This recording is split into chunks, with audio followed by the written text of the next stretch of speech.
Hello viewers, আমি আজকে আপনাদের দেখাবো যে কিভাবে 2024 সালে সকল শিক্ষার্থীর রেজাল্ট একসাথে বের করবেন।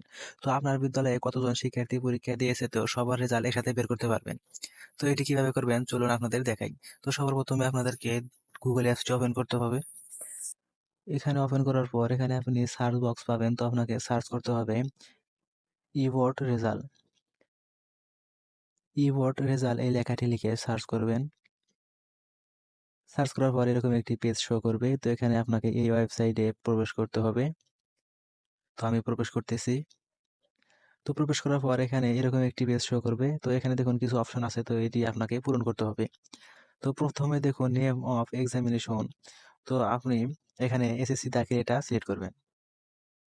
সিলেক্ট করার পর আপনাকে এখানে বছর সিলেক্ট করতে হবে। তো যেহেতু 2024 সালের রেজাল্ট এখনো দেয়নি, তো আমি 2023 সালের রেজাল্ট বের করে দেখাবো।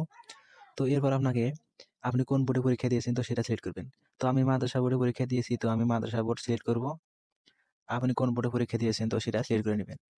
তো এরপর আপনাকে এখানে সিলেক্ট করতে, যেহেতু আপনি বিদ্যালয়ে সকল ছাত্রছাত্রীর রেজাল্ট বের করবেন, তো আপনাকে এখানে ইনস্টিটিউশন রেজাল্ট এখানে এটাই সিলেক্ট করতে হবে। তো এরপর আপনাকে এখানে দেখুন আপনার বিদ্যালয়ের ইন নাম্বার চাচ্ছে, তো আপনি যদি জেনে থাকেন তো আপনার বিদ্যালয়ের ইন নাম্বার এখানে বসিয়ে দিবেন। আর যদি না জেনে থাকেন তো আপনাকে এখানে লিস্ট এখানে একটি ক্লিক করতে হবে।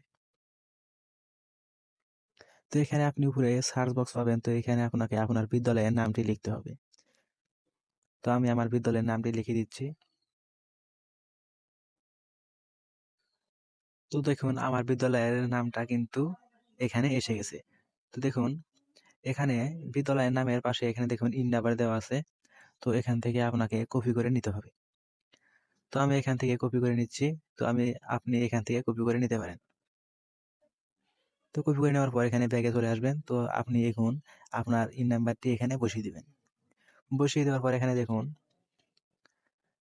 দেখুন একটা নাম্বার দিছে, বাঁকা করে একটা নাম্বার দিছে। তো এই নাম্বারটি আপনাকে এখানে বসাতে হবে। তো আমি এখানে বসিয়ে দিচ্ছি। তো আপনি এখানে ভালো করে দেখে বসিয়ে দিবেন যেন ভুল না হয়। এখানে নাম্বার বসিয়ে দেওয়ার পর এখানে ভিউ রেজাল্ট এখানে একটি ক্লিক করতে হবে। এখানে ক্লিক করার পর আপনার রেজাল্ট কিন্তু এখানে শো করবে। তো আপনি সকল ছাত্রছাত্রীদের রেজাল্ট ডাউনলোড করার জন্য এখানে ডাউনলোড রেজাল্ট পিডিএফ, তো এখানে ক্লিক করবেন। তো আমি আপনাদের এর আগে আমি ডাউনলোড করেছিলাম, তো ডাউনলোড আবারও ডাউনলোড করে দেখাচ্ছি। তো দেখুন আমাদের রেজাল্ট কিন্তু এখানে চলে এসেছে। তো আপনি চাইলে এভাবে সকল ছাত্রছাত্রীদের রেজাল্ট একসাথে বের করতে পারবেন। তো ভিডিওটি ভালো লাগলে চ্যানেলটি সাবস্ক্রাইব করে আমাদের পাশে থাকবেন। ধন্যবাদ।